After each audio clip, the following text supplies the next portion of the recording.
So, yun po mga viewers. So, dito naman po tayo. So, ito po ay result ng aking pagtatanim sa aking cucumber. So, yun nga. Kung napanood yung una kong mga video about sa aking cucumber na itinanim. So, yun tumubo na. So, ito na po naging resulta sa kanya. So, transfer ko na siya sa malaking paso. Ito na po yung naging resulta kasi ngayon ay lumago at tumubo na po ang kanyang pagbunga. So, yun mga ka-viewers. So, papakita ko sa inyo ang aking mga naitanim at naging resulta sa pagtatanim ng cucumber. So yan mga ka-viewers, so yan nakikita nyo naman, ito po yung bunga niya.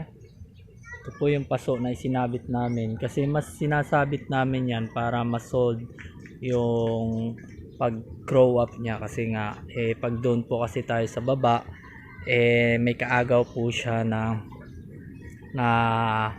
halaman. So yan po ang ginawa namin para masolo niya yung lupa, yung kanyang itong tinatawag na paso.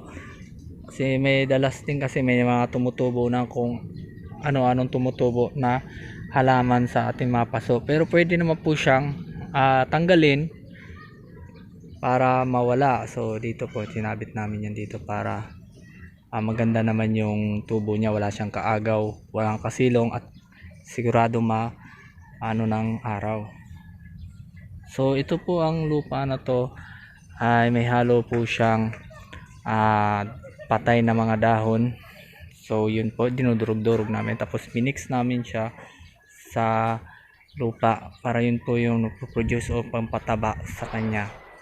So yun, ito na po ang naging resulta. So ito meron pa siyang bunga, yung may mga bulaklak. So ito na yung naging bunga niya. Yan.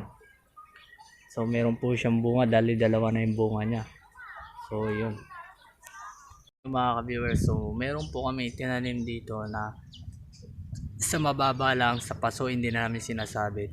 Pwede naman yun, pwedeng isabit, pwedeng hindi, depende sa inyong mga style kung paano nyo alagaan yung tanim, diba? So ito papakita ko sa inyo na isa sa tanim namin na cucumber. So ito, so ayan mga ka-viewers, so ayan tinanim namin siya rito sa paso. So ito po ay plastic lamang po ng bote ng mineral. So yan, namumunga at namumulaklak na yan.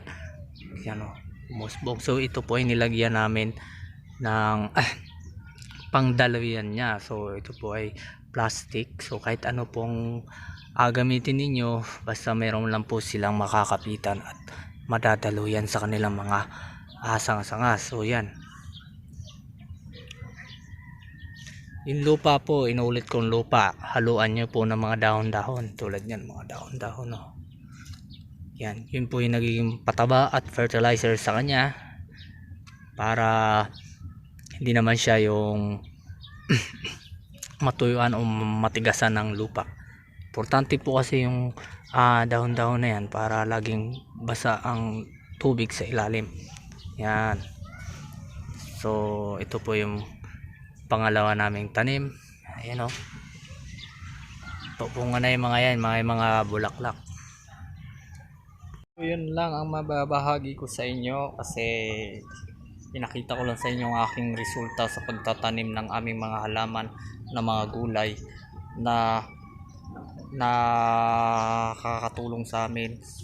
So yun, yan po ang aming mga technique. Sa katunayan nga po ay matagal na po kami nagtatanim ng mga halaman.